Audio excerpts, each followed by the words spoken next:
ہر شخص کو موت کا مزہ چکھنا ہے اور تم کو قیامت کے دن تمہارے اعمال کا پورا پورا بدلہ دیا جائے گا۔ تو جو شخص دوزخ سے دور رکھا گیا اور بہشت میں داخل کیا گیا وہ مراد کو پہنچ گیا،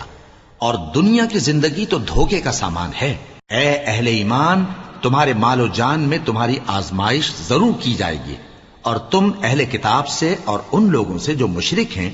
بہت سی ایذا کی باتیں سنو گے، تو اگر صبر اور پرہیزگاری کرتے رہو گے تو یہ بڑی ہمت کے کام ہیں۔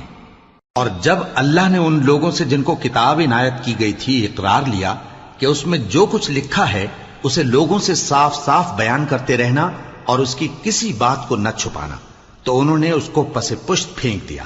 اور اس کے بدلے تھوڑی سی قیمت حاصل کی۔ یہ جو کچھ حاصل کرتے ہیں برا ہے۔ جو لوگ اپنے کیے ہوئے کاموں سے خوش ہوتے ہیں اور وہ کام جو کرتے نہیں ان کے لیے چاہتے ہیں کہ ان کی تعریف کی